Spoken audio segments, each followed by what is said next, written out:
In a prestigious Charleston cafe, where the elite sip overpriced coffee and the wealthy feel entitled to belittle those who serve them, Elliot Crane, a billionaire with a cruel smile and powerful connections, openly mocks the black waitresses who've silently endured his abuse for years. His money has bought him immunity. His influence has buried secrets, until now. When Sarah Jennings takes a job as a waitress, she's not there for the paycheck. 4 years ago, her adopted sister Sasha disappeared without a trace, and the hidden photograph Sarah discovers behind a cracked frame might hold the key to what really happened. As Sarah digs deeper, she uncovers a web of intimidation, corruption, and possibly murder, all leading back to the man who laughs at those he considers beneath him. What happens when a young woman with nothing to lose confronts one of the most powerful men in Charleston? What terrible secrets lie hidden in the cafe's basement, and why did they renovate so quickly after Sasha vanished? Follow this emotional journey of a sister's determination to find truth and justice in a world where money typically silences both. Like, comment, and follow our channel for more powerful stories that will keep you on the edge of your seat from beginning to end. The bell above the cafe door chimed as it always did, tinkling with the calm serenity of a place that concealed old wounds beneath its polished surface. But today, it wasn't just another customer walking in. It was Sarah Jennings, 20 years old, pale skin, restless eyes, heart pounding like a drum inside her chest. She held the tray with both hands, but she wasn't trembling from nervousness. She was trembling from contained rage. There in that historic Charleston cafe, where the elite gathered to laugh and order more coffee, she had a secret reason for being there. The Magnolia Brew had stood on King Street for nearly a century, its antique chandeliers and dark mahogany tables whispering tales of Southern aristocracy. The smell of fresh pastries and premium coffee beans created an atmosphere of refined comfort, a stark contrast to the tension coiled within Sarah's slender frame. She'd practiced her smile for hours in the mirror of her cramped apartment bathroom, a perfect blend of deference and invisibility. Across the room, laughing loudly with two businessmen, sat Elliot Crane, the billionaire. Custom-tailored suit, ice-cold smile. He didn't even look at her. He didn't need to. He was busy mocking Mary Lou, a 60-year-old black waitress who had served there with dignity and silence for 35 years. "You've spilled more coffee than I've gained in stocks this year," he said, his voice cutting through the genteel murmur of the cafe. The men's laughter echoed around him like sycophantic applause. Mary Lou smiled without showing her teeth. It was a smile that concealed decades of humiliation. Sarah took a deep breath, steadying the porcelain cups on her tray, her first night of work. But she wasn't here for a paycheck. She was here for Sasha, her black adopted sister who had disappeared 4 years ago. The last clue, an anonymous note with a single sentence. She asked too many questions. It started here. Sarah was pretending to be a novice waitress, but she had a plan that had been brewing longer than any coffee in this establishment. "New girl," Mary Lou whispered as they passed each other in the narrow service corridor. "Don't look him in the eyes. He takes it as a challenge." Sarah nodded, but inside her heart pounded harder. Looking Elliot Crane in the eyes was exactly what she planned to do, just not tonight. Tonight was for watching, for learning the rhythms of the place, for finding the loose threads in the perfect tapestry that Crane had woven around himself. The cafe's walls were adorned with black and white photographs, Charleston's heritage displayed like badges of honor. Between serving tables of lawyers, doctors, and old money families, Sarah studied each frame, scanning for any hint of her sister's face. Nothing. But then, behind the counter, she noticed something. A loose nail, a tilted frame that seemed out of place among the meticulously arranged decor. When the manager stepped away to berate a kitchen worker, Sarah moved quickly. She adjusted the frame, and that's when she saw it, tucked behind, as if hidden intentionally. A different photograph, one not meant for display. A group picture, faded and creased, and there, standing in the second row, was Sasha, her unmistakable smile, though her eyes told a different story. And beside her, with his hand placed too possessively on her shoulder, stood Elliot Crane. Everything inside Sarah froze. The cafe's ambient chatter faded to a distant hum. The photograph was undated, but the familiar discomfort in her sister's expression spoke volumes. Sarah memorized every detail before carefully replacing the frame to its original position. "Problems with the decor, Miss Jennings?" The voice behind her made her jump. The manager, Mrs. Harlow, a woman with steel-grey hair and equally steely eyes, stood with arms crossed. "No, ma'am, just straightening it.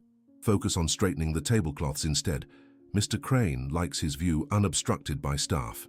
Sarah nodded, swallowing the acid response that rose in her throat. As she turned back toward the dining area, she caught Mary Lou's knowing glance from across the room. The older woman's eyes darted to the photograph, then back to Sarah, a silent message passing between them.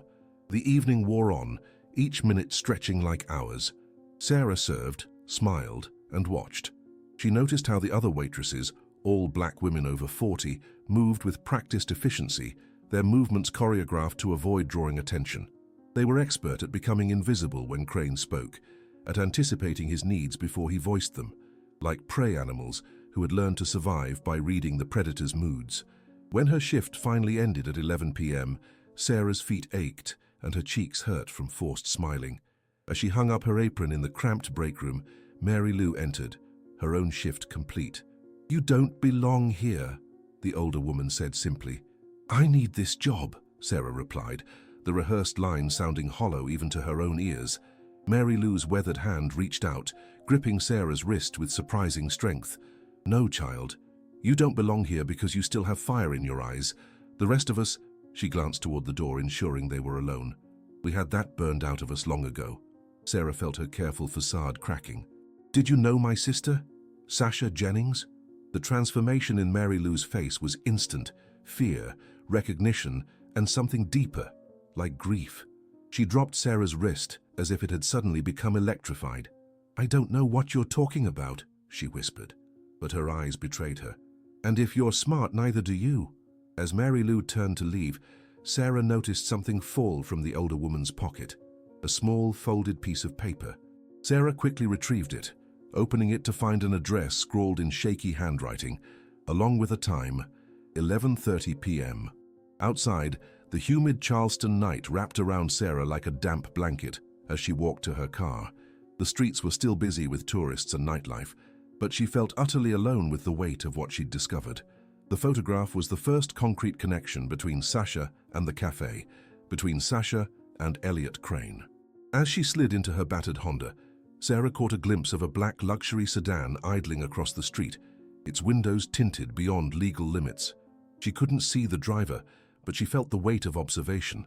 A chill ran down her spine despite the summer heat. Her phone buzzed with a text from an unknown number. "Curious little waitresses often end up serving their last coffee. Ask Mary Lou about the basement." Sarah's hands trembled as she started her car. The message confirmed what she already suspected. Someone was watching her. Someone knew why she was really here. The game had begun before she'd even made her first move. As she pulled away from the curb, her rearview mirror revealed the black sedan smoothly entering traffic behind her. The photograph, the text, Mary Lou's fear, pieces of a puzzle she was only beginning to assemble. But one thing was certain: her sister's disappearance was connected to that cafe, to those women, to Elliot Crane. And Sarah would tear it all down to find the truth. Sarah almost dropped the tray. That photograph was hidden behind a cracked frame, forgotten like an intentional mistake. There was no date, but she recognized her sister's smile, the uncomfortable expression. Elliot standing behind her, smiling like a wolf. Why was that image there? And why had no one ever mentioned it? The next morning arrived with a suffocating humidity that clung to Charleston's historic streets like a second skin. Sarah had barely slept, her mind racing between the hidden photograph, the mysterious text message, and the address Mary Lou had accidentally dropped. She'd driven past the location last night, an abandoned church on the outskirts of town, but caution had kept her from stopping. Whoever was watching knew too much already. Sarah arrived at the Magnolia Brew 15 minutes early for her shift, her eyes scanning for the black sedan. Nothing obvious, but that didn't mean she wasn't being observed. The cafe's morning rush was in full swing, businessmen grabbing coffee before meetings, tourists planning their day of sightseeing, and Elliot Crane, already seated at his usual table by the window, newspaper spread before him like a king surveying his domain. "You're stationed in the back today," Mrs. Harlow instructed, handing Sarah a different apron, one with frayed edges and a coffee stain that wouldn't wash out. Mary Lou called in sick. Sarah's heart sank. The back section meant no chance to observe Crane, no opportunity to look for more clues. As she tied the apron strings, she noticed Gloria, one of the older waitresses, watching her with narrowed eyes. "Mary Lou doesn't get sick," Gloria whispered as she passed, balancing a tray of croissants. "Not in 15 years. The implication hung between them like a storm cloud. Had something happened to Mary Lou after their conversation? Or was she meeting Sarah at the church tonight? The morning dragged on, Sarah's section filled with tourists who tipped poorly and complained about the authenticity of the grits. Her hands worked automatically, pouring coffee, clearing plates, while her mind catalogued every detail of her surroundings. The positioning of the security cameras, which floorboards creaked, which staff members averted their eyes when Crane spoke. During a rare lull, Sarah slipped back to examine the photograph again. Her heart pounded as she adjusted the frame, but this time, the hidden picture was gone. Someone had removed it. Looking for something specific? Sarah spun around to find Gloria standing behind her, arms crossed over her chest. The older woman's dark eyes were unreadable, her mouth set in a firm line. I thought I saw something fall behind there yesterday," Sarah stammered. Gloria's expression didn't change, but something flickered in her eyes. Recognition, perhaps, or fear. She leaned in closer, her voice dropping to a whisper that barely disturbed the air between them. "You're not from here, but you're already seeing too much." Sarah tried to engage her, to ask what she meant, but Gloria turned away, her shoulders stiff with tension. As she walked off, Sarah noticed something tucked into the pocket of her apron, a corner of what looked like the missing photograph. The day crawled forward with excruciating slowness. Sarah felt eyes on her constantly, Mrs. Harlowe's suspicious glances, Gloria's knowing stare, and most disturbing of all, Elliot Crane's occasional assessment from across the room. Not the casual glance of a regular customer, but the calculated evaluation of a man taking inventory of a potential threat. By the end of her shift, Sarah's nerves were frayed like the edges of her borrowed apron. She cleaned tables mechanically, wiping away coffee rings and collecting abandoned sweetener packets. At one table, Crane's table, she found something unexpected, a napkin with something scribbled on it. "The basement still has voices." Sarah pocketed it quickly, her pulse racing. There was no way to know who had left it. Crane himself as some kind of twisted game? Gloria? Another waitress? The napkin felt heavy in her pocket, a lead weight of implication.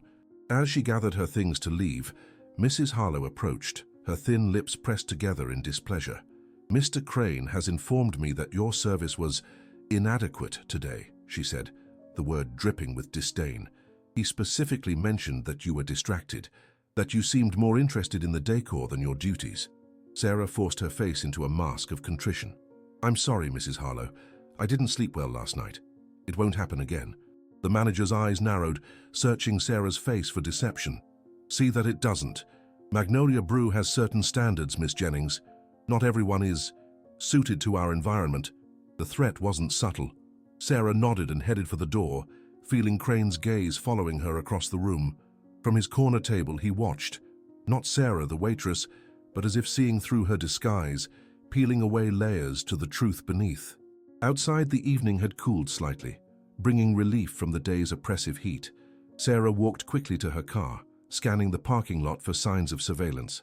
The black sedan was nowhere to be seen, but that didn't mean safety. As she reached for her door handle, she noticed something stuck beneath her windshield wiper, a small white envelope. With trembling fingers, she opened it. Inside was a Polaroid photograph of Mary Lou's house, taken that very morning. Scrawled across the bottom in red marker, "Curious waitresses should learn from history." Sarah's blood ran cold. The message was clear. Someone knew why she was at the cafe. Someone was threatening not just her, but anyone who helped her.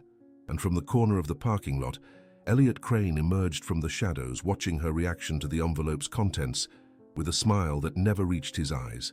"Drive safely, Miss Jennings," he called, his voice pleasant, but laced with menace.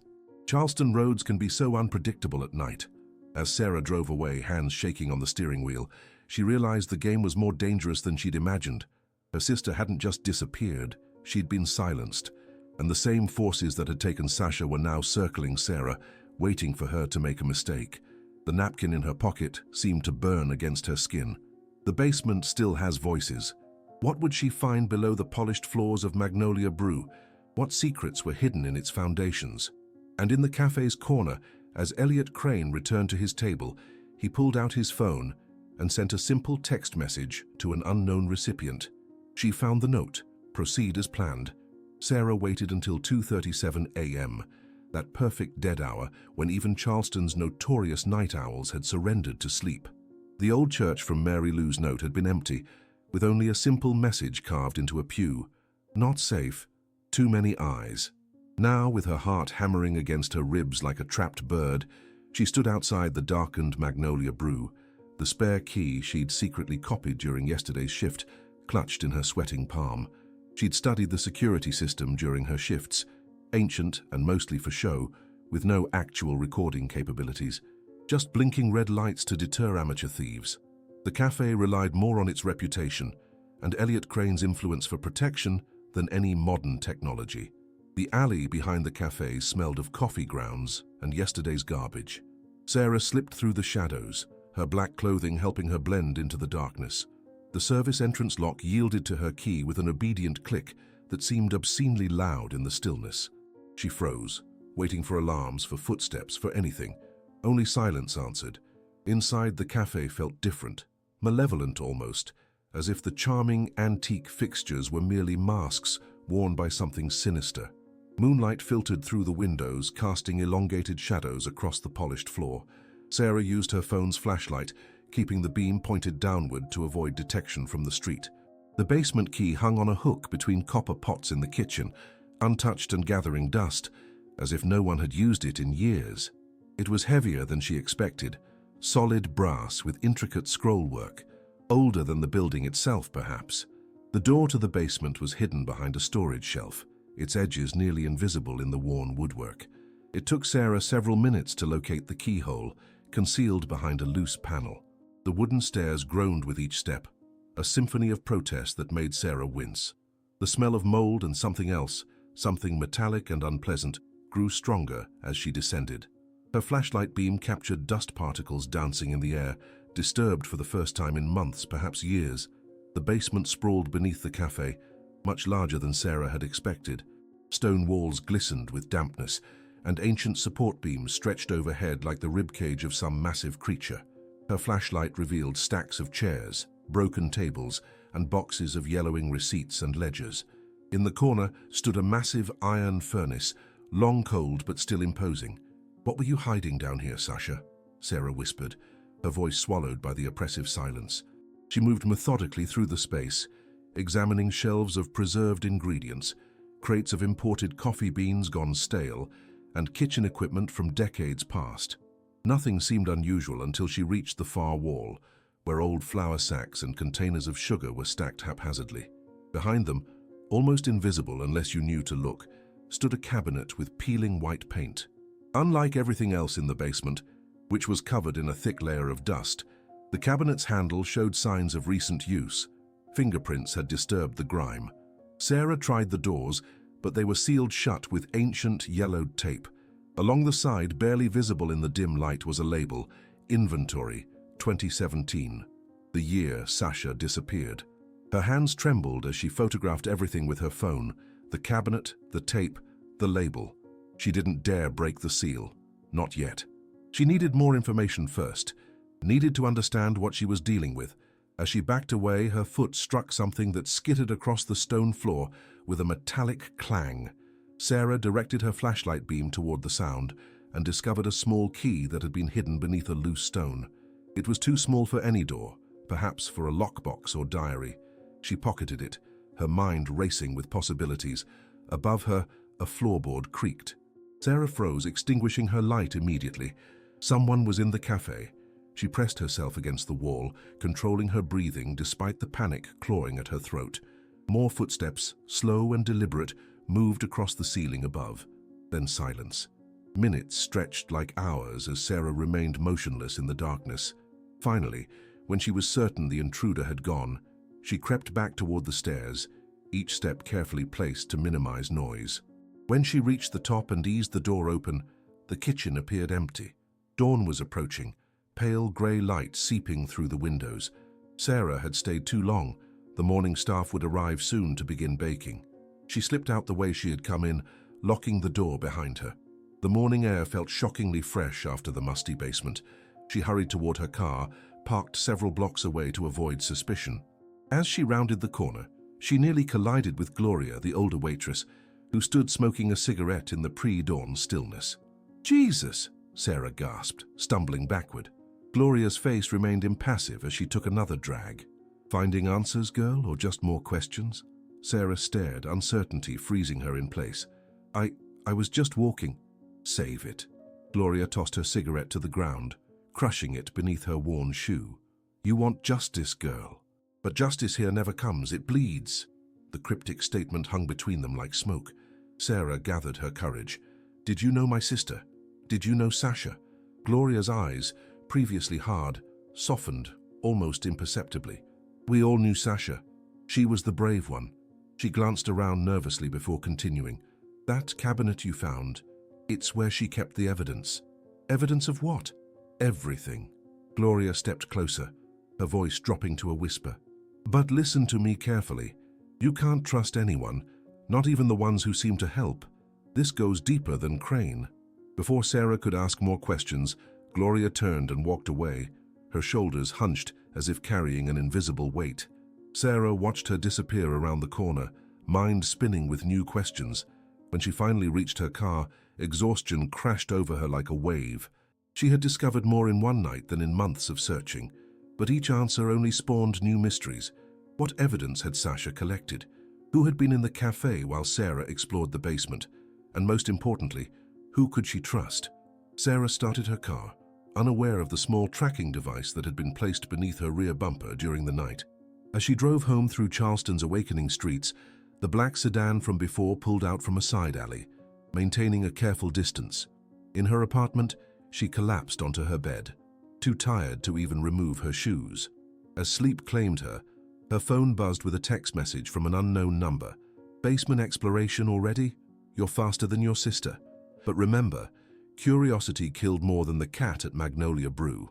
The next day, when Sarah arrived for her shift, Elliot Crane was already seated at his usual table. He looked up as she entered, a knowing smile playing at his lips. "Good morning, Miss Jennings," he called across the cafe, his voice carrying to every corner. "You look tired. Late night?" And in that moment, Sarah knew with chilling certainty. He knew. He had always known. Sarah's hands trembled as she tied her apron, Elliot's knowing smile burning in her memory. The morning light streamed through the cafe's windows, casting deceptively cheerful patterns on the hardwood floors. 3 days had passed since her basement exploration, days spent in a haze of paranoia and forced smiles. Each shift felt like walking through a minefield, with Elliot's watchful gaze tracking her every move. "Staff meeting now." Mrs. Harlow's voice cracked like a whip across the kitchen. The morning rush hadn't yet begun, but the air already smelled of fresh pastries and brewing coffee. The waitresses gathered in the cramped break room, their faces showing varying degrees of concern. Gloria stood in the corner, arms crossed, her expression unreadable. Mary Lou had returned to work the day before, bruised beneath her left eye. "Fell down my porch steps," she'd explained, though no one believed her. Mrs. Harlow smoothed her immaculate grey suit, her thin lips pressed into a bloodless line. "We're having a surprise health inspection today," she announced, her gaze lingering on Sarah. "Everything must be perfect. Mr. Crane has associates in government who are particularly interested in our establishment." The implication hung heavy in the air. This wasn't a routine inspection. "Mary Lou, you'll handle the front section. Gloria, take the kitchen entrance. Sarah, Mrs. Harlow's voice cooled several degrees. "You'll manage the storage areas and make sure everything is properly labeled and dated." Sarah nodded, understanding the subtext. She was being kept away from customers, away from Elliot, isolated in the back where she couldn't cause trouble. As the staff dispersed, Mary Lou brushed past Sarah, slipping something into her pocket with practiced discretion. "Don't react," the older woman whispered, her breath warm against Sarah's ear. "Wait until you're alone." The morning crawled by with excruciating slowness. Sarah organized shelves, wiped down surfaces, and labeled containers with meticulous care, all while her mind raced with questions. What had Mary Lou given her? Was it related to the key she'd found in the basement? She longed to check her pocket but knew better than to do so where the security cameras might catch her. At 11:43 a.m., the inspectors arrived. 3 stern-faced men in crisp suits who looked more like federal agents than health department employees. Mrs. Harlow greeted them with a brittle smile, casting a warning glance toward the waitstaff. As expected, Elliot Crane was already seated at his usual table, calmly sipping his coffee as if this were any ordinary day. From her position near the storage room, Sarah watched the inspection unfold. The men were thorough, examining everything from refrigerator temperatures to the cleanliness of ceiling vents. They spoke in low voices, making notations on sleek tablets. One of them, a tall man with salt and pepper hair, kept glancing toward Elliot, as if seeking approval. The inspection reached Mary Lou's section, where the lead inspector suddenly stopped, his face darkening. He bent down, picking something up from the floor, a cleaning rag that had fallen from Mary Lou's apron. "What's this?" he demanded, voice sharp as a razor. "Do you typically drop cleaning materials near food preparation areas?" Mary Lou's face remained impassive, though Sarah could see fear flickering in her eyes. "No, sir. It must have fallen just now." The inspector exchanged glances with his colleagues. "This constitutes a major violation. Cross-contamination risk." He made a show of documenting the infraction, his movements theatrical, almost rehearsed. "Mrs. Harlow swooped in, her face a mask of professional concern. "Mary Lou, I'm shocked. In all your years..." She turned to the inspectors. "Gentlemen, I assure you this is completely uncharacteristic. Perhaps we could..." "Rules are rules, ma'am," the lead inspector interrupted, his tone suggesting the matter was closed. "We'll need to speak with this employee privately." Mary Lou was led to the office, her shoulders slumped in defeat. The remaining waitresses exchanged worried glances. Even Gloria, normally stoic, looked shaken. Sarah seized the momentary distraction to slip into the employee restroom. Once inside, she locked the door and reached into her pocket. Mary Lou had given her a folded piece of paper, yellowed with age. She opened it carefully, revealing what appeared to be a flyer or pamphlet. The headline read, "Justice for Service Workers. Speak out against abuse." Below was a group photograph of 7 women, waitresses from Magnolia Brew, including Mary Lou, Gloria, and standing proudly in the center, Sasha. The flyer accused Elliot Crane of systematic harassment, verbal abuse, and workplace intimidation. Sarah's heart pounded. This was it. Evidence that Sasha had been organizing the staff against Elliot. Proof of motive.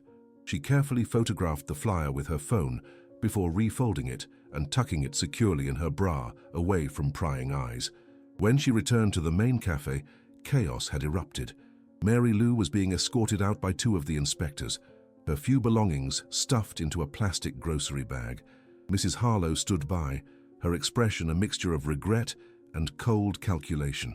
"What's happening?" Sarah whispered to Gloria, who watched the scene with clenched fists. "They're suspending her," Gloria replied, voice tight with suppressed rage.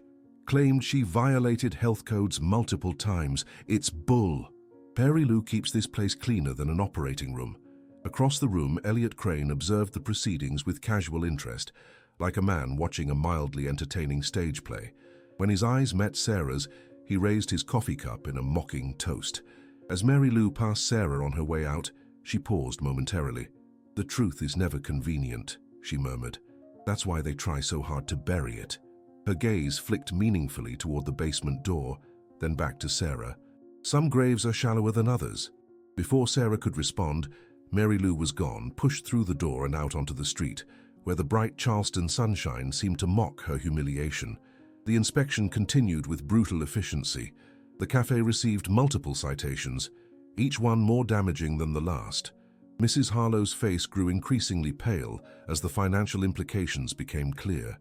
By closing time, the staff moved like zombies, shell-shocked from the day's events. Sarah wiped down tables mechanically, her mind racing with the implications of the flyer and Mary Lou's cryptic final message. As she cleaned a table near the window, a man sitting alone caught her attention. A regular customer in his 60s with kind eyes and a weather-beaten face. He'd always left generous tips and treated the waitstaff with genuine respect. Today, he seemed to be watching Sarah with particular interest. When she approached to refill his coffee, he slid a business card across the table. "James Mercer," he said quietly, "former investigative journalist. Your sister knew how to find me. Perhaps you should too." Before Sarah could respond, he stood, left a $20 bill on the table and walked out, his slight limp the only indication of advancing age. Sarah pocketed the card, pulse quickening. Another ally? Or another trap? As she turned, she found Elliot Crane standing directly behind her, his cologne, expensive and suffocating, invading her senses. "Curious," he said softly, for her ears alone. "How history repeats itself. Another Jennings girl, making friends with the wrong people." His smile never reached his eyes. "Let's hope your story has a happier ending than your sister's." He walked away, leaving Sarah frozen in place, the threat hanging in the air like poison.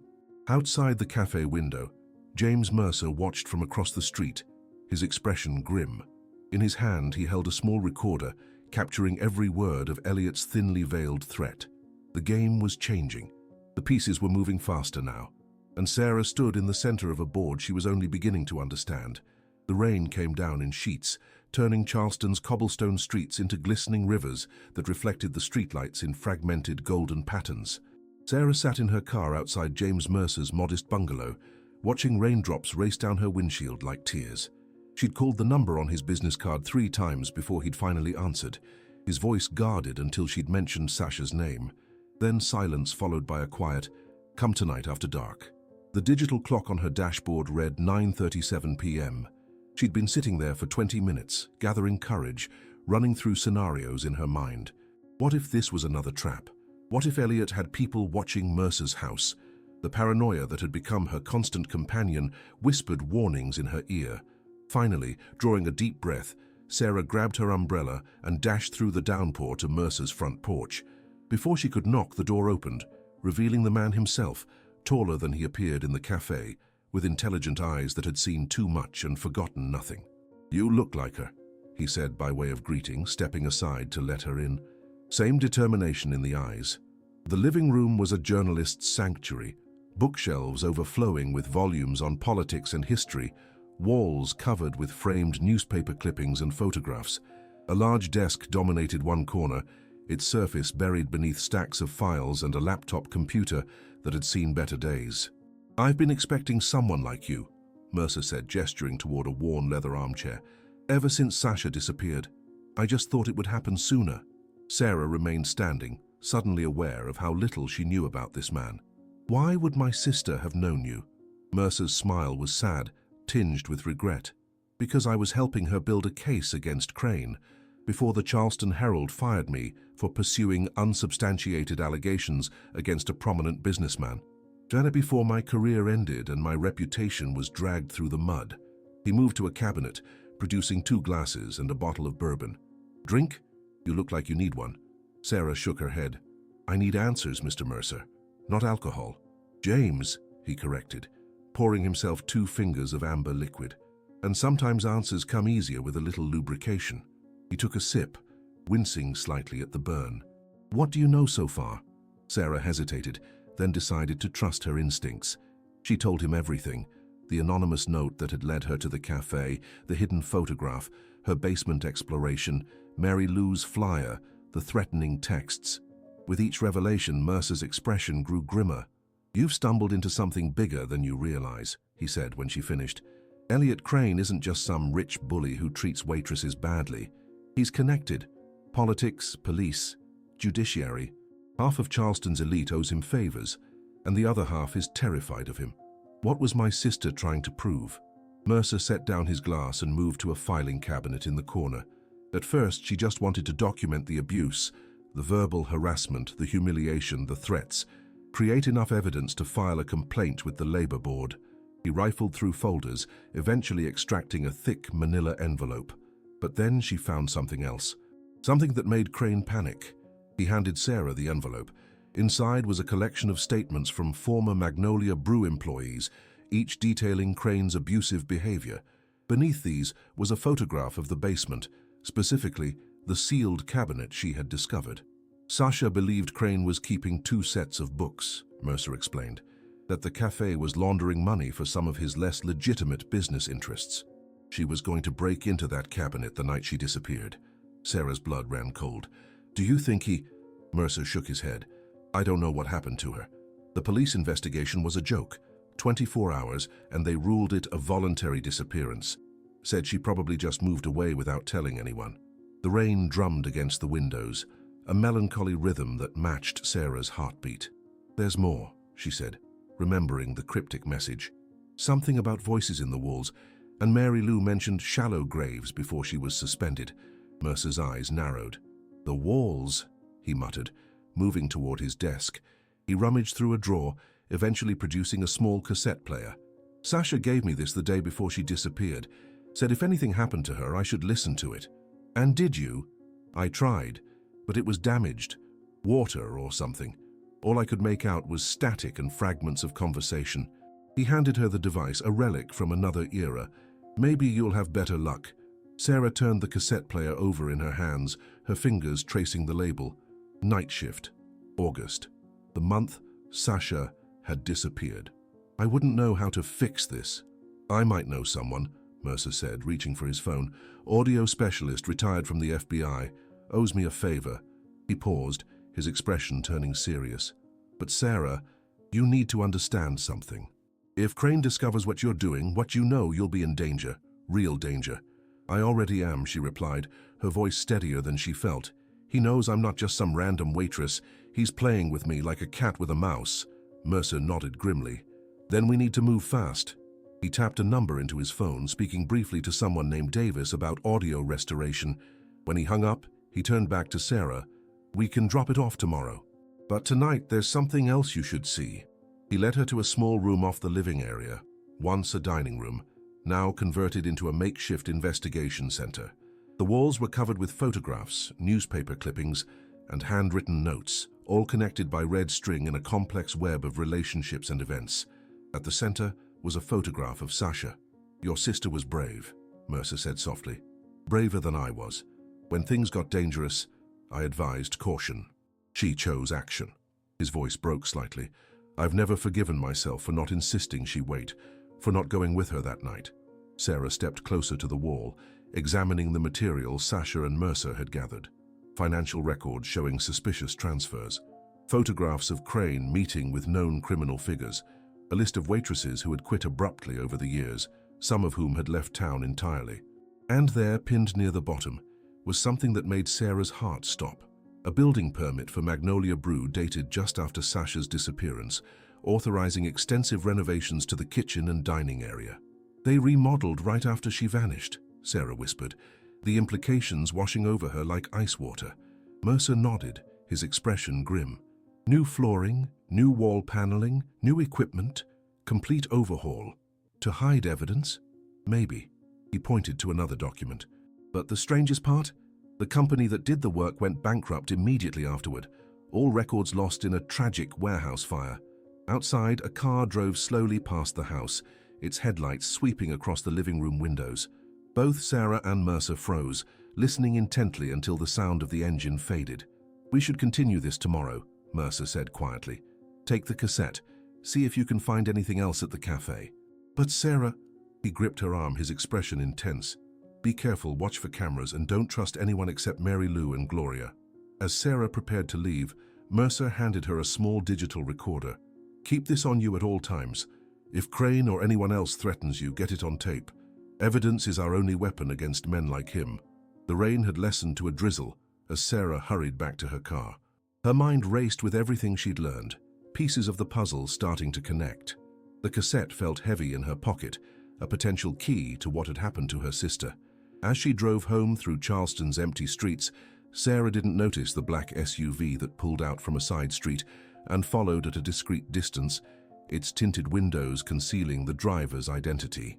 Back at Mercer's house, the former journalist returned to his investigation wall, staring at Sasha's photograph with a mixture of guilt and determination. He reached for his bourbon, only to freeze at the sound of breaking glass from the back door. 3 hours later, when Sarah arrived for her morning shift at Magnolia Brew, Elliot Crane was already seated at his usual table. As she entered, he looked up from his newspaper, his smile colder than usual. "Interesting night, Miss Jennings," he asked, his voice carrying across the quiet cafe. "I hope the rain didn't keep you from your explorations." Sarah felt her blood turn to ice. Before she could respond, Mrs. Harlow approached, her expression even more pinched than usual. "In my office," she said curtly. "Now." On the counter behind her lay a familiar cassette player, broken open, its tape pulled out and mangled beyond repair. Mrs. Harlow's office was a testament to her personality, meticulously organized, coldly efficient, and utterly devoid of warmth. The walls were adorned with framed certificates and photographs of the café throughout its long history. Sarah noted that in the most recent images, Elliot Crane featured prominently, his arm around Mrs. Harlow's shoulders in what could almost be mistaken for affection, if not for the possessive grip of his fingers. "Sit, Mrs." Harlow commanded, gesturing to a hard-backed chair facing her immaculate desk. She remained standing, her thin arms crossed over her chest like prison bars. "Do you know why you're here?" Sarah's mind raced. The cassette player on the counter. Had they been to Mercer's house? Was he hurt? She forced her expression to remain neutral. "No, ma'am." Mrs. Harlow's lips tightened into a bloodless line. "Someone attempted to break into the cafe's office last night. The security camera captured a woman matching your description." Relief flooded Sarah's veins. They didn't know about Mercer. This was something else entirely. "That's impossible," she replied, genuine confusion in her voice. "I was home all night. Can anyone verify that?" Mrs. Harlow's tone suggested she already knew the answer. "I live alone." "Convenient." Mrs. Harlow circled the desk, her movements precise as a bird of prey. "Miss Jennings, when I hired you, I had reservations. Your references were minimal, your experience questionable, but Mr. Crane insisted we give you a chance." She leaned forward, her voice dropping to a hiss. "Now I understand why." Sarah's heart hammered against her ribs. "I don't know what you mean. You're asking questions about things that don't concern you, disrupting my staff, creating discord." Mrs. Harlow's eyes narrowed. "The Magnolia Brew has stood for over a century because we understand discretion, loyalty." She straightened, smoothing her immaculate blazer. "You're fired, effective immediately. Clear out your locker and leave your apron." The dismissal was expected, almost a relief. Sarah had gathered enough information to continue her investigation without the pretense of employment. But as she stood to leave, Mrs. Harlow delivered her final blow. "Your friend Mr. Mercer was admitted to Charleston Memorial last night. Unfortunate break-in. They say he may lose sight in his left eye." The words hit Sarah like a physical blow, stealing her breath. Mrs. Harlow watched her reaction with clinical detachment. "The world can be dangerous, Miss Jennings, especially for those who meddle." Sarah fought to keep her voice steady. "Is that a threat?" "Merely an observation." Mrs. Harlow opened her office door. "Now, please leave before I call security." In the locker room, Sarah's hands trembled as she gathered her few belongings. The other waitresses avoided her gaze, fear and sympathy mingling in equal measure. Only Gloria approached, pressing a folded piece of paper into Sarah's palm as they passed. "Sunday," she whispered. "Back entrance, 2 p.m. The cafe closes early." Sarah nodded almost imperceptibly, tucking the paper into her pocket. As she walked through the cafe toward the exit, she forced herself to look directly at Elliot Crane, still seated at his regular table. Their eyes locked in silent combat, his lips curving in a smile that never touched the cold calculation in his gaze. "What killed my sister was silence," Sarah said, loud enough for the nearby tables to hear. "But I came here to make noise."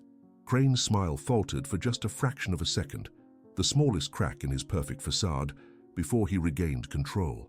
"Safe travels, Miss Jennings," he replied smoothly. "Charleston roads can be so unpredictable." Outside, the humid air clung to Sarah's skin like guilt as she hurried toward her car.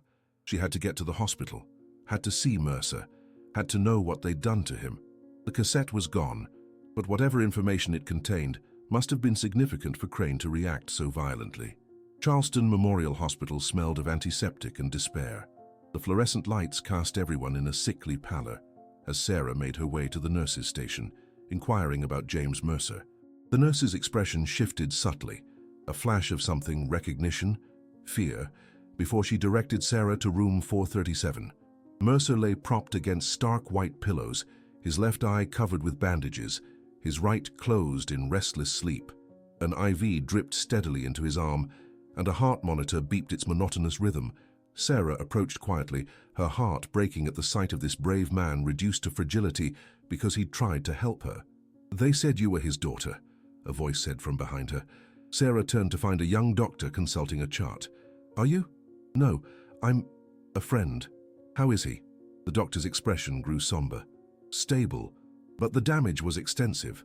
Blunt force trauma to the head, broken ribs, severe contusions, the eye." He shook his head. "We're doing everything we can, but he's not young. The police report says it was a robbery gone wrong." The doctor continued, studying Sarah's face carefully. "Do you believe that?" Something in his tone made Sarah pause. "Do you?" He glanced toward the door before lowering his voice. 3 similar robberies this month. All victims had connections to investigative journalism or legal advocacy. None had anything valuable stolen. He handed her his card. "Dr. Daniel Hayes. If Mr. Mercer remembers anything when he wakes up, I have friends at the Post and Courier who might be interested." Another ally in unexpected places. Sarah pocketed the card as Mercer stirred, his uninjured eye fluttering open. "Sarah," he croaked, his voice dry from intubation. "They came after you left." "Don't talk," she urged, taking his hand. "Save your strength." "No time," he whispered, his grip tightening with surprising force. "The basement. Camera. Behind the furnace." His breathing grew labored, each word a struggle. "Old system. Motion activated." Sasha knew. The heart monitor's beeping accelerated as Mercer's oxygen levels dropped. Dr. Hayes moved quickly, adjusting something in the IV. "He needs rest," he told Sarah firmly. "Come back tomorrow." But Sarah had heard enough. A camera in the basement, one that predated the current security system, perhaps forgotten during renovations. If it was motion activated, it might have captured whatever happened the night Sasha disappeared. Sunday couldn't come fast enough. The weekend crawled by in agonizing slowness. Sarah spent hours at Mercer's bedside, researching Elliot Crane's business dealings on her laptop, while the journalist drifted in and out of consciousness. The more she discovered, the more complex the web became. Shell companies, offshore accounts, suspicious property acquisitions, including partial ownership of the Magnolia Brew itself. On Sunday, Sarah arrived at the cafe's back entrance at exactly 2 p.m., her nerves stretched tight as piano wire. The alley was deserted, the kitchen door locked. She waited, checking her watch repeatedly, anxiety building with each passing minute. At 2:17, just as she was about to leave, the door opened slightly.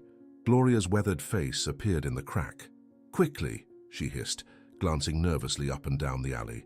Inside, the cafe felt different without its usual bustle, a theater without actors, revealing the artifice of its construction. Mary Lou waited in the kitchen, her suspension apparently forgotten in light of more pressing concerns. "We have 1 hour," Gloria explained, locking the door behind them. "The weekend cleaning crew comes at 3:30. Mary Lou led them to the basement door, producing a key from her pocket.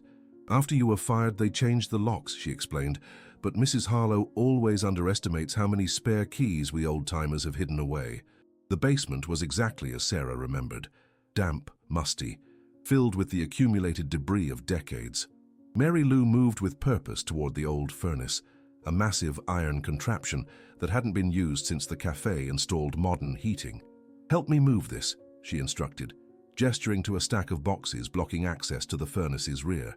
Together they cleared a path, revealing the back panel of the furnace. Mary Lou knelt with surprising agility for a woman her age, her fingers probing the edge of the panel until she found what she was seeking, a small, nearly invisible latch. The panel swung open, revealing a hollow space that had been converted into a hiding spot. Inside sat an ancient security camera, thick with dust but intact. Beside it lay a small device, a digital video recorder, its power light still blinking faintly. "Sasha installed it," Mary Lou explained, gently removing the equipment. "The official system only covers the dining area and front entrance.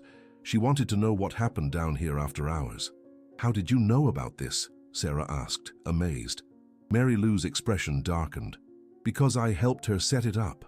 Because too many girls who worked here disappeared or quit suddenly over the years. Because Elliot Crane isn't just cruel. He's dangerous." Gloria produced a laptop from her oversized purse. "Can you connect it to this?" Mary Lou nodded, her fingers working with practiced efficiency despite their arthritic swelling. In minutes, the ancient DVR was connected to the laptop, its contents accessible through a clunky interface. "It records when it detects motion," Mary Lou explained, navigating to August 2017. Only keeps about 3 months of footage before overwriting, but her eyes widened. Someone's been down here. Recently. There's new footage. Sarah leaned forward, breath caught in her throat. The most recent recording was dated 3 days ago, the night Mercer was attacked. The screen showed 3 men in dark clothing searching the basement methodically, flashlight beams sweeping across the floor and walls. One of them approached the furnace, his face briefly illuminated. "That's Crane's head of security," Gloria whispered. "Marcus Phillips." Mary Lou navigated back to August 2017, her fingers trembling slightly. "Here," she said, clicking on a file. The night Sasha disappeared. The footage was grainy, the lighting poor, but the figures were unmistakable. Sasha and Elliot Crane, alone in the basement. They were arguing, Sasha gesturing emphatically toward the locked cabinet Sarah had discovered. Crane's posture was threatening, looming over the smaller woman. Sasha turned to leave, moving toward the stairs. Crane blocked her path. She tried to push past him. He grabbed her arm. The struggle was brief but violent. Then abruptly the recording ended. "What happened?" Sarah demanded, her voice strangled. "Where's the rest?" Mary Lou shook her head, genuine fear in her eyes. "That's all there is. The motion detection, it must have stopped recording." Sarah stared at the frozen image on the screen, her sister's face, contorted in fear and anger. Not proof of murder, but proof of confrontation. Proof that Crane was the last person to see Sasha alive. Proof enough to reopen the investigation. "We need to copy this," she said, her voice steadier than she felt. "All of it." Gloria produced a flash drive from her purse. "Already thought of that, honey." As Mary Lou copied the files, Sarah examined the ancient camera more closely. Something about it bothered her, a detail she couldn't quite place. Then it hit her. Despite being covered in dust, the lens was clean. Someone had used it recently. "We need to go," she urged suddenly. "Now." "Someone knows about this camera. They've been checking it." They hastily replaced the equipment, careful to leave everything exactly as they found it. As they closed the furnace panel, Gloria paused, her head tilted as if listening. "Someone's upstairs," she whispered, fear making her voice crack. Heavy footsteps moved across the ceiling above them, too deliberate for the casual meandering of cleaning staff. A man's voice, indistinct but commanding, issued orders. "The delivery entrance," Mary Lou whispered. "Through the storage room. There's an exit that leads to the side alley." Heart pounding, Sarah followed the older women through a maze of shelves and stored supplies, emerging into a narrow concrete hallway that smelled of garbage and cigarette smoke. At the end, a metal door stood partially ajar, a strip of daylight promising escape. They had nearly reached it when the basement door crashed open behind them, followed by the thunder of footsteps on the stairs. "Run!" Gloria urged, shoving the flash drive into Sarah's hands. "Get this to someone who can help. We'll stall them." "I can't leave you. Go," Mary Lou insisted, her voice fierce with maternal authority. "Finish what your sister started. Make them pay." Sarah hesitated for just a moment, before squeezing both women's hands in silent gratitude and slipping through the exit door. Behind her, she heard Gloria's voice, loud and indignant. "Marcus Phillips, what are you doing in my cafe on my day off? This is harassment." Outside in the harsh sunlight, Sarah ran as if the demons of hell were at her heels, the flash drive clutched in her palm like a talisman. In her pocket, her phone buzzed with a text message from an unknown number. "Evidence can be a double-edged sword, Miss Jennings. Are you prepared for what comes next?" The Charleston morning dawned in shades of lavender and gold, the sun rising over the harbor in a display that would have been beautiful if Sarah hadn't spent the night sleepless, jumping at every sound outside her apartment windows. The flash drive felt like a live grenade in her possession, volatile, dangerous, and potentially world-destroying, at least for Elliot Crane. 3 days had passed since her escape from the café. 3 days of silence from Mary Lou and Gloria. Her calls went unanswered, her messages unread. James Mercer remained in the hospital, his condition stabilized but still serious. Sarah had visited twice, finding a police officer stationed outside his room. For his protection, they claimed, though the officer's eyes followed her with suspicion rather than reassurance. Sarah paced her small living room, the flash drive clutched in her sweating palm. She had viewed the footage dozens of times, searching for details she might have missed, trying to understand what had happened after the recording stopped. The more she watched, the more convinced she became that Crane had done something terrible to her sister. But the footage alone wasn't enough. It showed an argument, a confrontation, but not a crime. And without more evidence, without witnesses willing to speak, it was her word against one of Charleston's most powerful men. Her phone rang, startling her from her thoughts. Unknown number. With trembling fingers, she answered. "Miss Jennings." Dr. Hayes's voice came through, tense and low. "Mr. Mercer is awake and asking for you. Come quickly. Use the service entrance on the east side of the hospital." Before she could respond, he hung up. Sarah grabbed her keys and the flash drive, which she slipped into a waterproof pouch and tucked into her bra. Whatever happened, she wouldn't let Crane's people get their hands on it. Charleston Memorial's service entrance was a nondescript door beside the loading docks, designed for staff rather than visitors. Dr. Hayes waited just inside, his expression grim as he ushered her through back hallways and service elevators to Mercer's room. "The officer's on his coffee break," Hayes explained in hushed tones. "You have 10 minutes, Max." Mercer looked better than before, his skin less gray, his uninjured eye more alert. When he saw Sarah, he reached for her hand with surprising strength. "Did you find it?" he asked, his voice a hoarse whisper. "The camera?" Sarah nodded, perching on the edge of his bed. "We got the footage, James. It shows Crane and Sasha arguing the night she disappeared. He blocked her from leaving. They struggled. Then the recording stops." Mercer's expression darkened. Not proof of murder, but proof of confrontation. He struggled to sit up straighter. "There's something else you need to know, something I didn't tell you before because I wasn't certain." He gestured toward the small drawer beside his bed. "In my wallet, hidden compartment." Sarah retrieved the worn leather billfold, finding a concealed pocket behind the ID window. Inside was a folded piece of paper, a photocopied document with the Magnolia Brews letterhead. "It's a partnership agreement," Mercer explained. "Your sister wasn't just an employee fighting for better working conditions. She was a silent partner in the business." Sarah's hands trembled as she read the document, legal terminology swimming before her eyes. How is this possible? The café was failing financially in 2016. Crane bought a controlling interest, but he needed additional investors. Sasha had inherited money from your parents, not a fortune, but enough for a minority stake. Mercer's face contorted with pain as he shifted position. She saw it as leverage, a way to force changes from within. "But this means—" Sarah's mind raced with implications. "It means she had legal access to all financial records. It means she could have exposed whatever Crane was hiding in those books. And it means that if she's legally declared dead, her ownership share would pass to her next of kin." His gaze locked with hers. "You." The revelation hit Sarah like a physical blow. This wasn't just about workplace harassment or even a potential assault.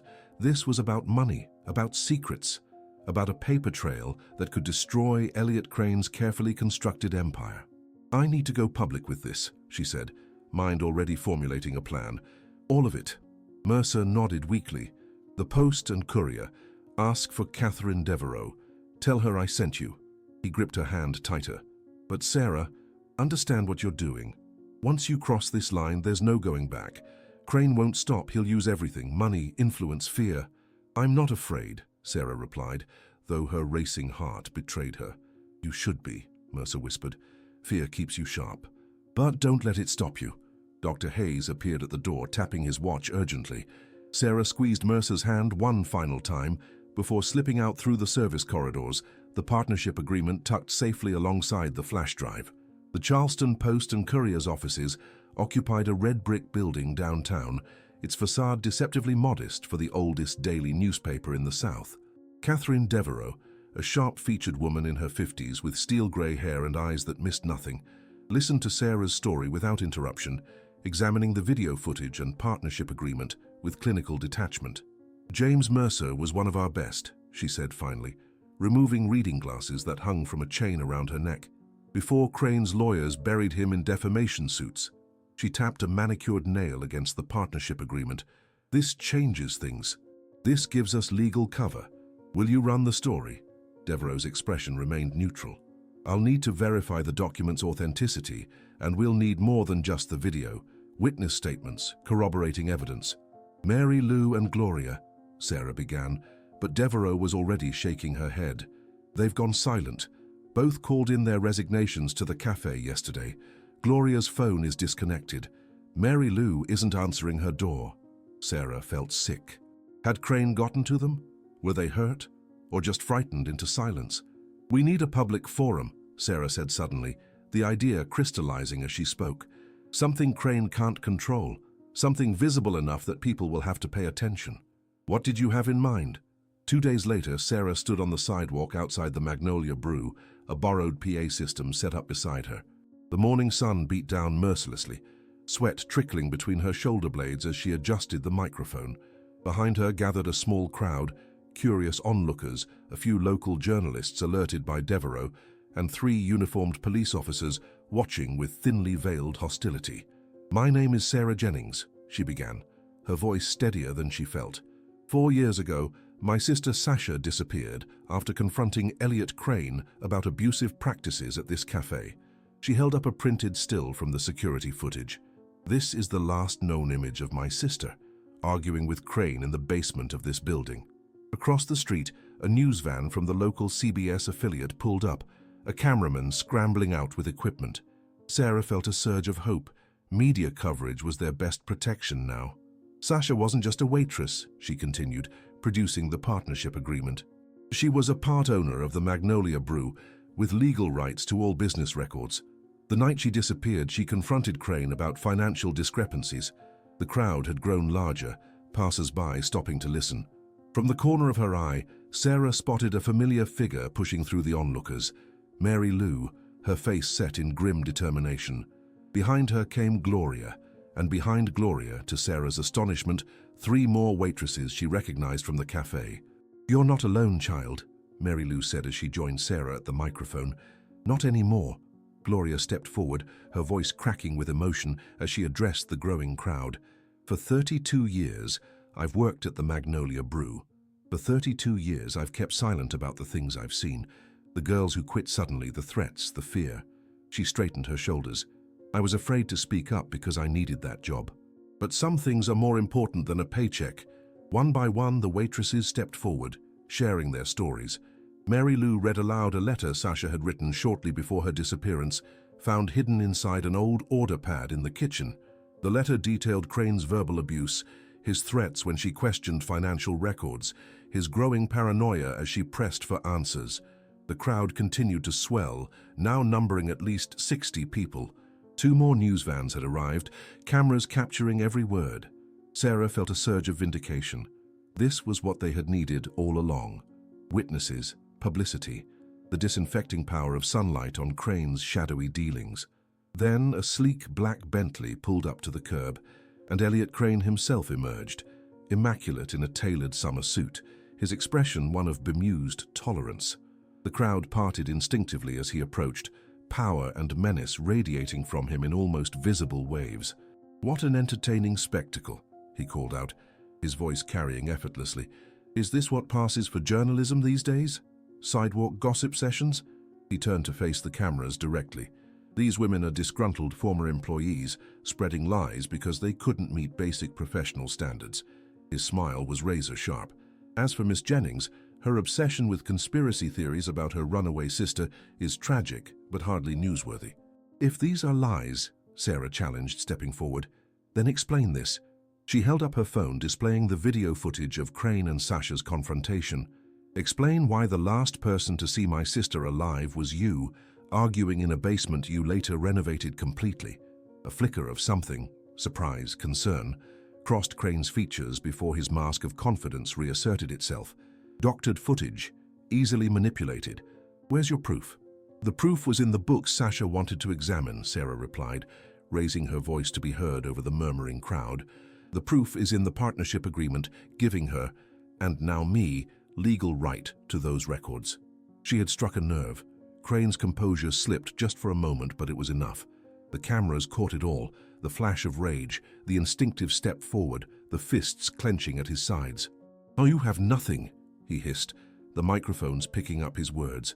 "No body, no crime, just wild accusations and a family history of mental instability." "What we have," Mary Lou interjected, her quiet dignity silencing the crowd, "is the truth. And the truth has a way of finding the light, no matter how hard men like you try to bury it." As if on cue, a police car pulled up to the curb, and Detective Michael Hargrove, a man Sarah had been trying to reach for days, stepped out. His expression was unreadable as he approached Crane. "Mr. Crane," he said formally, "I'd like you to come down to the station to answer some questions about the disappearance of Sasha Jennings." "This is ridiculous," Crane sputtered, all pretense of calm evaporating. "Do you know who I am? Who I know in this town?" "Yes, sir, I do," Hargrove replied, unfazed. "That's why we're doing this by the book. You're not under arrest, just helping with inquiries." As Crane was escorted to the police car, the crowd erupted in speculation. News reporters rushed forward, thrusting microphones towards Sarah and the waitresses. Cameras flashed. Questions flew from all directions. Sarah stood in the center of it all, a strange calm settling over her. This wasn't victory, not yet, but it was a beginning. The first crack in Crane's perfectly constructed facade, the first ray of light into the darkness surrounding Sasha's disappearance. And as Crane looked back at her through the police car window, his expression a mixture of hatred and fear, Sarah knew with absolute certainty, whatever it took, however long it required, she would find the truth about her sister. And Elliot Crane would finally face the consequences of his actions. Not in a court of law, perhaps, but in the court of public opinion. The verdict was already being rendered. 6 months passed, like seasons changing. Gradually at first, then all at once. Charleston's humid summer gave way to a brief golden autumn, which surrendered to winter's mild chill.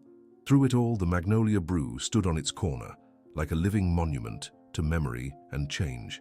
Sarah pulled her light jacket tighter as she approached the cafe on a crisp February morning. The storefront looked different now, warmer somehow despite the cool weather. The faded awning had been replaced with a vibrant blue one bearing a new logo, a magnolia blossom with coffee leaves. The windows, once tinted to obscure the interior, were now crystal clear, revealing a bustling space within. Taking a deep breath, Sarah pushed open the door, the familiar bell chiming welcome. The interior had been transformed. Gone were the dark mahogany tables and oppressive decor, replaced by lighter woods, comfortable seating arrangements, and walls painted in soft, inviting colors. Where portraits of stern-faced Charleston aristocracy once hung, local artwork now brightened the space. "Sarah!" Gloria's voice rang out from behind the counter. The older woman, now wearing a manager's badge on her crisp new uniform, moved with renewed energy as she approached. Right on time, as always. The past 6 months had etched new lines around Gloria's eyes, some from stress, others from smiling. After the sidewalk confrontation, after Elliot Crane was taken in for questioning, everything had changed with dizzying speed. Crane had been released within hours, of course. His connections too powerful. His lawyers too expensive for a simple police interview to yield immediate results. But the damage to his reputation had been done. The video footage, the partnership agreement, the testimonies of the waitresses, all had been splashed across local media, then picked up by regional outlets, and finally, attracting the attention of a national news magazine. Advertisers pulled away from Crane's businesses. Partners distanced themselves. The Magnolia Brew's patronage plummeted as people avoided the taint of controversy.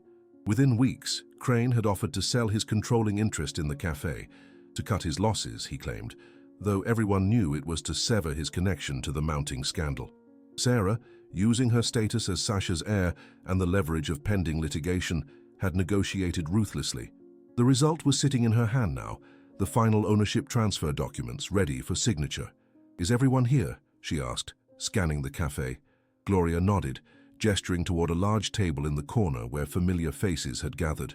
Mary Lou sat at the center, her posture more relaxed than Sarah had ever seen it, her newly purchased reading glasses perched on her nose as she reviewed some paperwork. Beside her sat James Mercer, still bearing the scars of his attack, a slight droop to his left eyelid, a certain caution in his movements, but alive and determined.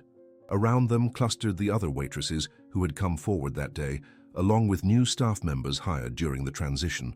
Even Detective Hargrove was present, nursing a cup of coffee and engaged in quiet conversation with Catherine Devereux from the Post and Courier. "Quite a gathering for a Thursday morning," Sarah remarked, attempting humor to mask her emotion. "It's not every day a phoenix rises from the ashes," Gloria replied, leading her to the table. The conversation hushed as Sarah approached, then erupted in warm greetings. Mary Lou stood to embrace her, the older woman's arms surprisingly strong. "We've been waiting for you, boss," Mary Lou said with a wink. Sarah laughed, still uncomfortable with the title. "Not boss, partner. That's the whole point of today." She laid the documents on the table, the complex legal language establishing a new ownership structure for the Magnolia Brew. No single controlling interest. Instead, shares distributed among those who had worked there longest, Gloria, Mary Lou, and the others, with a portion held in trust for charitable purposes, specifically supporting victims of workplace harassment and abuse. "It's what Sasha would have wanted," Sarah said softly, uncapping a pen. "For the café to belong to the people who gave it life all these years." As signatures were collected, Detective Hargrove moved to sit beside Sarah. In the months since that first questioning, he had become an unexpected ally, pursuing the investigation into Sasha's disappearance with quiet determination, despite pressure from above. "We're reopening the case officially," he informed her, voice low enough that only she could hear. "The forensic accountants finally found what they needed in those financial records." Sarah's heart raced. What was it? "A pattern of large cash payments to a construction company immediately after your sister disappeared. The same company that did the renovations." He paused, his expression carefully professional. "And we've identified a property in Georgetown County purchased through one of Crane's shell companies the same week. Rural, isolated." The implication hung in the air between them, too painful to voice directly. They would be searching for a body, not a missing person. "When?" Sarah managed to ask. "Tomorrow morning. I'll call you as soon as we know anything." He squeezed her shoulder briefly before standing. "Whatever we find, Sarah, you've already done right by your sister. Remember that." As Hargrove departed, Catherine Devereux slid into his vacated seat. The journalist had followed the story relentlessly, each article chipping away at Crane's reputation and business empire. "He's leaving town," she informed Sarah without preamble. "Crane. Liquidating assets, transferring holdings offshore. My sources say he's accepted a consulting position with a firm in the Cayman Islands." Her expression conveyed exactly what kind of consulting that would entail, hiding in luxury exile, beyond the reach of local authorities. "So he gets away with it," Sarah said bitterly. Devereux's smile was thin but genuine. "Not entirely. His reputation is destroyed. His social standing, which meant everything to him, is gone. Half his business partners have abandoned him to avoid the taint of association." She gestured around the renovated café. "And this place, which he saw as just another asset to exploit, is now a testament to resistance and resilience." It wasn't perfect justice. It wasn't even close. But as Sarah looked around at the gathering, at Mary Lou's dignified joy, at Gloria's proud efficiency, at Mercer's battered but unbowed presence, she understood that they had achieved something meaningful, something lasting. After the paperwork was completed and celebratory coffee served, Gloria led Sarah to the wall behind the counter. The cafe's most prominent space, previously adorned with pretentious historical photographs, now featured a single, large, framed image. Sasha's photograph, the same one Sarah had carried throughout her search, smiled down at the cafe she had fought to protect. "We wanted to wait until it was official," Gloria explained, her voice thick with emotion, "until the place was truly ours again." Sarah stared at her sister's image, tears blurring her vision. In the photograph, Sasha stood on the cafe's porch, arm in arm with Gloria and Mary Lou, all three laughing at some forgotten joke. It had been taken on a summer day, much like the one when Sarah had first walked into the Magnolia Brew, determined to uncover the truth. "She's not gone," Mary Lou said, joining them. "Not really. Not as long as we remember." Mercer approached slowly, his cane tapping a gentle rhythm on the wooden floor. "I started a podcast," he announced, a hint of his old journalistic fire returning to his eyes. "Small, independent, telling the stories that powerful people try to bury. The first episode is about Sasha and the women of Magnolia Brew, and about her stubborn sister," Gloria added with a meaningful look at Sarah. As the morning progressed and the cafe opened for regular business, Sarah found herself watching the new rhythm of the place. Customers entered to be greeted by name. Staff moved with purpose and dignity, not fear. Even the light seemed different, no longer stifled by heavy curtains and oppressive silence. Before leaving, Sarah stepped outside onto the sidewalk, where she had made her stand 6 months earlier. The street looked ordinary now, cars passing, pedestrians hurrying against the February chill, life continuing its relentless flow. Yet everything had changed. She glanced back through the window, watching as Gloria served a young couple at a corner table. On the wall, Sasha's photograph caught the morning light, her smile radiant and somehow knowing, as if she had foreseen this moment of transformation all along. "You didn't disappear, Sasha," Sarah whispered to the crisp winter air. "They just tried to erase you. But now everyone will remember." As she walked away, her phone buzzed with a text from Detective Hargrove. "Search warrant executed.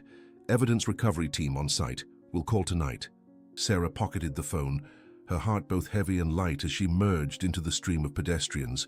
The ending wasn't perfect, might never be perfect, but the silence had been broken. The truth, so long buried beneath layers of power and intimidation, had finally found its way into the light. And in that truth, however painful, there was a kind of peace. Some say justice is blind, but too often it simply turns away from those without power, money, or influence. Sarah Jennings faced a choice many of us pray will never have to make: accept the comfortable lie that her sister had simply vanished, or risk everything to uncover an uncomfortable truth. When confronted with corruption, silence is never neutrality. It's complicity. What would you have done in Sarah's position? Would you have had the courage to stand against wealth and power when all the odds were stacked against you? The waitresses of Magnolia Brew remind us that strength isn't measured by how much power you wield, but by how long you can hold on to your dignity when others try to strip it away. Mary Lou and Gloria endured decades of humiliation, not because they were weak, but because they were survivors. And when the moment came to speak their truth, they found their voices echoed louder than they ever imagined. Sometimes the most powerful act isn't bringing down the powerful, but simply refusing to let them define your story.